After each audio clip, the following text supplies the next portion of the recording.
Something extraordinary happened in our living room. My wife Valerie has always wanted to grow flame lilies.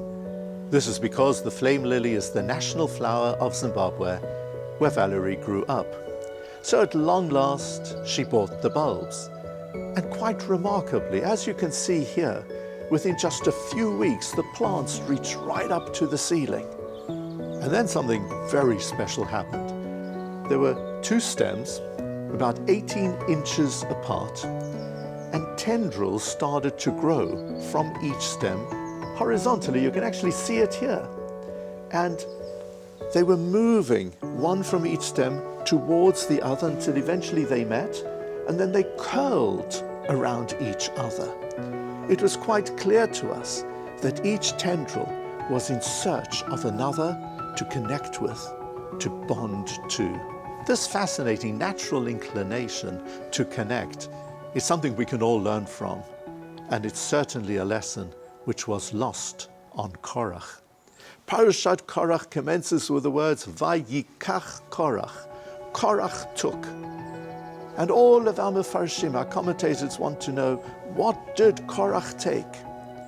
In the Targum of Onkelos, the Aramaic translation, Onkelos explains Va'itpaleg Korach. Korach took himself to the other side. He separated himself from Moshe and Aaron and the rest of the people. Korach thrived in an environment of divisiveness, and that was his downfall. There are two occasions in the Torah in which we're told that something is not good. Right at the beginning in Breshit, we're told, Lo tova yot adam levato. It is not good for a person to be alone, and that's why Hashem created Eve to live alongside Adam. And later on in the book of Shemot, Yitro said to his son-in-law Moshe, Lo tov. The way in which you are judging the people by yourself, it's not good. You should do so with others. When we separate ourselves from others rather than connecting with them, that is not good for us and is not good for our society. The Torah gives us a mitzvah that we should not be like Korach and his followers. Rather, we should strive to appreciate the relationships in our lives, to bond together in a meaningful and constructive way with others.